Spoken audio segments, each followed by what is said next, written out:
Thank you. Okay. So thanks very much, Paul. As Paul's just said, my name is Adam Cleary. I do have a background, 19-year background in investment banking and the city for my sins, and eventually I came to dislike it so much because it gave me headaches dealing with so many difficult people that I sought a way out, and fortunately I discovered Bitcoin, and now I'm fully devoted to Bitcoin. And what I thought was essential in the Bitcoin ecosystem is that everyone was referring to Bitcoin as digital gold, and that it was just like gold, and all the analogies were being drawn. And it seemed to me that it's essential to have a direct link between gold, bullion, and Bitcoin, because everyone is sort of looking at doing exchanges with fiat, and this creates a lot of problems because fiat is a live rail. You're basically dealing with someone else's gig. They don't want you in the gig. It's their business. It's their racket. They like it that way. You're messing with their business. So basically, by linking gold and Bitcoin, we're linking two things that, in the UK at least, lie completely outside the financial regulatory perspective and the system. Gold is generally unregulated in the UK. And clearly, according to Eitan and the regulatory experts, so is Bitcoin up to now, thank goodness. So I've created a gold to Bitcoin exchange for professional investors. We are open for business as of tomorrow. And I'll just tell you shortly a little bit about it. This is based on a presentation I gave in Berlin last week, introducing the exchange for the first time. And the presentation was about next generation exchanges. What do exchanges need going forward, Bitcoin exchanges need in order to have more credibility? And in the light of what's going on in Mt. Gox, I think this is a very good time to be thinking about this. So basically, I think we need some enhanced Bitcoin security in the exchange. We need a bit of regulatory compliance. We need extra transparency, and we need to go beyond the fiat system and try to, as Paul said, live outside the fiat system. So what we've done in terms of Bitcoin security in Bullion Bitcoin is to create a new secure wallet. It's been built by Thomas Blumer of Bits of Proof. He's in Hungary, and he's a brilliant developer. And we've created a Bitcoin secure wallet. And what the main feature of our Bitcoin secure wallet for people who are in the exchange is that it's fully auditable. So effectively, you can be in your account and you can click a link to your secure vault address, as we call it, secure wallet address, and this will take you to the blockchain, and you can check that the Bitcoin that is shown in the blockchain for that address is the same amount of Bitcoin that is in your account. So we have this auditability in real time. We also have multi-signature structure. So withdrawals are only possible if they're firstly authorized by the customer, effectively, and they sign off with second factor authentication. And then the administrator, who is a third party, independent of our company, then authorizes the withdrawal. And so we have a multi-signature feature there in order to make withdrawals have greater security. In addition, although this is a slightly weaker form of security, you can only withdraw Bitcoin to a predefined address and not to any address. And this helps, obviously, from a regulatory point of view as well as a security point of view. On the regulatory compliance point of view, we have basically a structure where my company, which is regulated by the FCA from my past activities in investment management, I thought, how can I use the permissions, the regulatory status that I have? So Bullion Bitcoin itself is not regulated, but we are. And so our company will be doing the AML and the CDD and checking the clients. The payments will be made by the administrator, which is an authorized payment institution regulated by the FCA. So whether they decide Bitcoin is or isn't or whatever, we're going to comply anyway and have an authorized payment institution acting as the administrator to make sure that payments are made under some sort of regulatory framework where people have the ability to go to an independent third party that is dealing with making payments. My own permissions in my investment management firm are for professional investors, as they are known, and I decided at the outset to stick with that categorization. So the exchange is only open to professional investors. I think that is something I need to do to fit in with my own regulatory permissions at the moment. As I said earlier, gold and Bitcoin not financial instruments under MiFID. And I think this is at the moment very helpful, and so that's why I'm staying completely away from fiat currency. As soon as you go into the fiat world, you enter a sort of world of pain. We do have account segregation. Effectively, I'm introducing the concept of allocated Bitcoin. Where you have allocated gold in the gold market, you will have allocated Bitcoin, because we have this auditable secure wallet whereby you can see your Bitcoin holdings in your account and make sure that the Bitcoin in that wallet address is the same on the blockchain. And when you want to withdraw it, you simply put in a withdrawal request, the administrator, which is an authorized payment institution, signs it, and then the Bitcoin go out to your predefined wallet address. No fiat. Bullion Bitcoin has no fiat bank accounts because they're not going to give you one. So there's no point in asking. Stay away from fiat. Transparency. Ownership. Bullion Bitcoin is 100% owned by Cavanham, which is my company.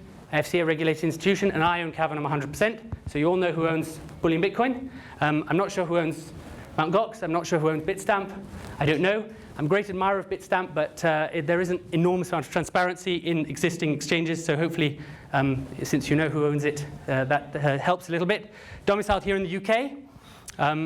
For me, I regard it as a positive benefit, at least at the outset, that Bitcoin is not regulated at the moment. And I think the UK actually has a very great promise as a center for Bitcoin activity.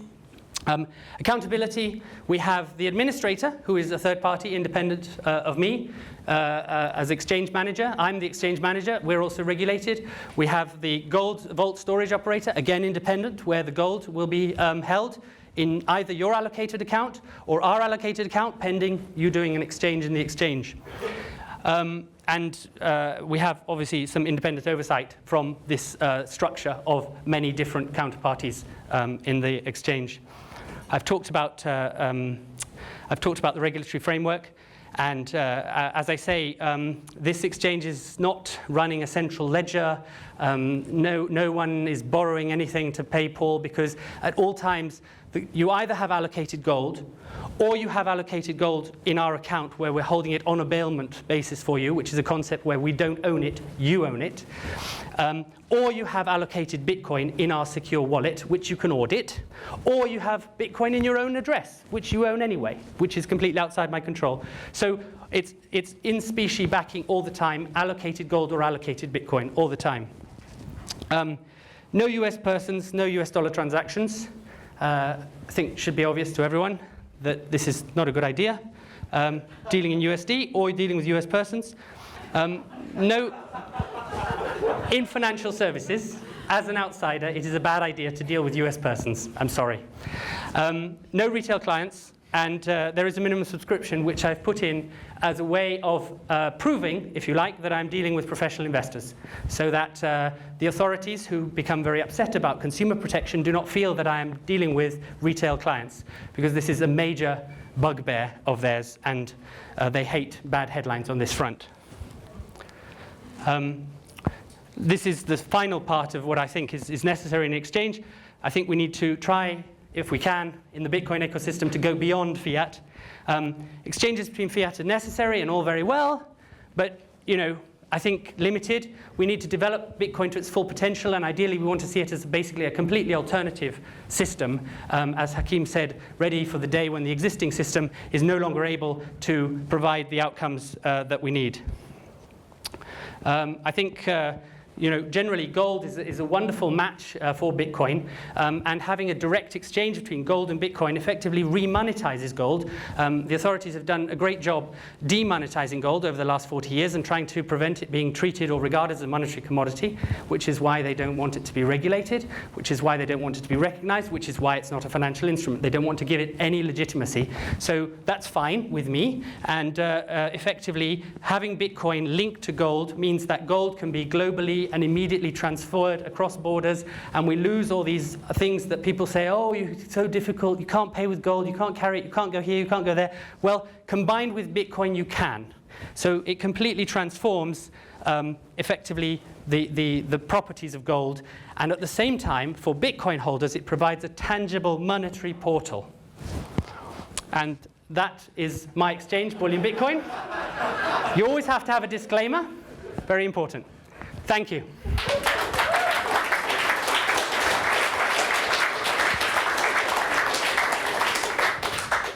Sorry, any questions?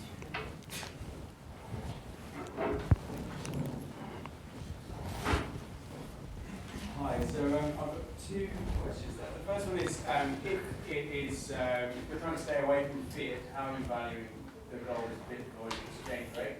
Sure. And the second one is, your gold deliverable? Yes, indeed, yes. So the first question is, we're trying to create effectively a new currency pair, which is XBT-XAU, which is how much gold is it to buy one Bitcoin?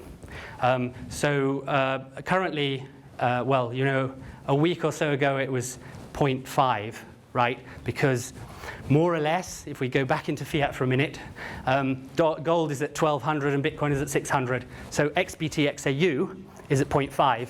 Now it's sort of 0.44 because gold has gone up a bit and Bitcoin has done down a bit. So you're going by the dollar? Well, I am. Yeah, I understand, but I am in the moment for illustration, but I'm not publishing dollar prices or anything. In our system, people are free to put in orders at whatever they please, but we are using that currency convention. You know, realistically, there is obviously everyone is going to think like that at the outset. In the future, they may not think like that. In the future, the price of paper gold may become dislocated from the price of physical gold. And to answer the second part of the question, yes, the gold is deliverable at the vault. So at the moment we have a vault storage operator, a partner, which holds the allocated gold accounts, and effectively you have an allocated gold account with them. And if you want gold, you can go and get it. You can have it posted to you, or you can tell them to sell it for fiat. But that lies outside my system. That's your relationship with them, effectively. But if you say, yes, give me the gold, no problem. They'll give you the gold. Post it, no problem. Sell it for money, fiat money, they'll do that as well. Okay, one question. Hey, so do you have any market makers on your platform? If not, who's going to make the price?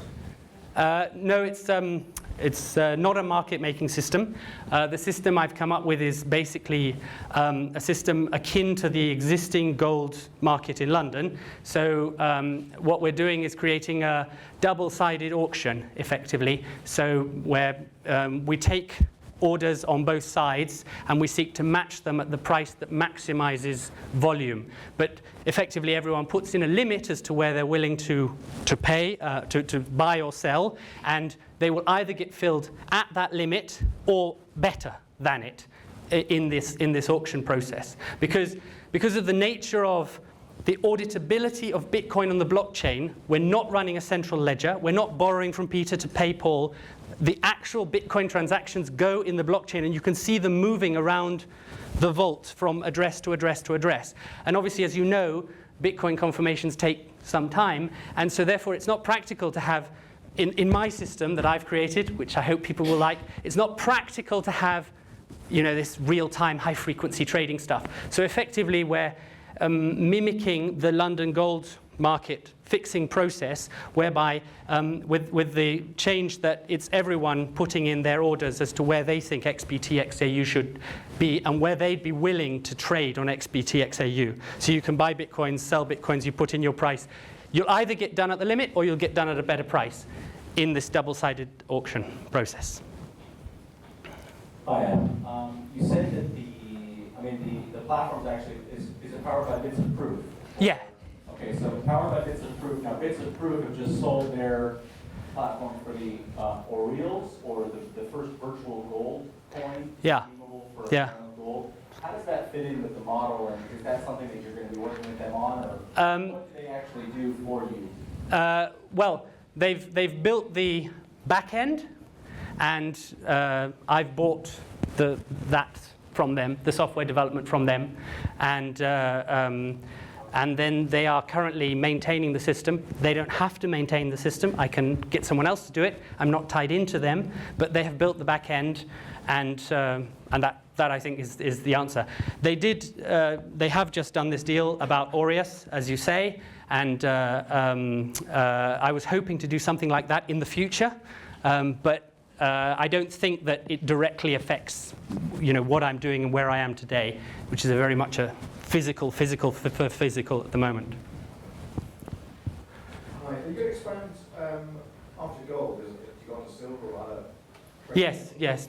I am intending to, hopefully, expand into other pairs, if you like, but I thought I'd walk before I could run, and I thought I'd start with the two big, most obvious things, than go into silver versus Litecoin. And yes, I mean, in theory, you could do a lot, so hopefully it'll gain traction.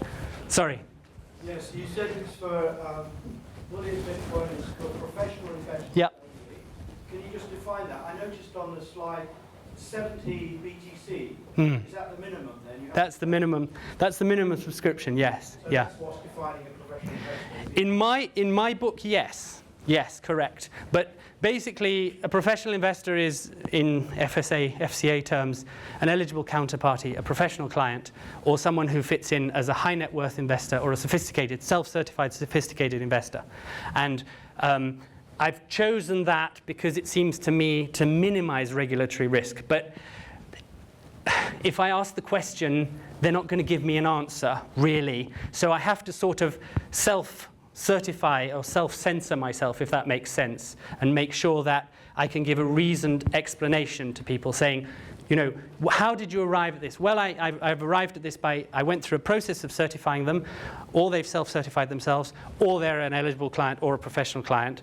In all of those cases, I think it's reasonable for them to use this service, and I've set a threshold that I think is high enough, but not too high, for professional investors to participate. So then we'll have to work with Bank to the Future and others so we can make lots of money. Indeed. Then we can afford to invest. Absolutely. I'll try and shout before the mic gets here. Okay. I was just wondering, I know very little about gold, but the little I know is that the price is somewhat fixed. And if you're kind of putting Bullion into Bitcoin, you might become detached from what's conceived to be the price. Is that something you've thought of, and how do you see that playing out? It is something I've thought of, and I don't want to overdo it on that front. Yes, I mean, the price of everything is sort of fixed. I mean, FX is fixed, stocks are fixed, bonds are fixed, LIBOR's fixed, gold and silver are fixed. I mean, that's absolutely true.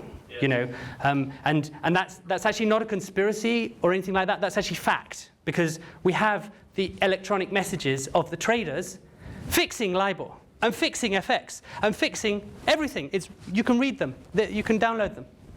It's there. So it's not a lie, or it's not a conspiracy. It's true. Everything is fixed. That's why I've created a link between Bitcoin and physical gold, with the idea that one day the paper gold price may go wherever they take it, and the physical gold to Bitcoin price outside of the world that they run will go to a different place. And there's no reason that shouldn't happen. Of course, it opens up arbitrage opportunities if you have the physical gold, if you have the Bitcoin, which they may not. Okay, thank you.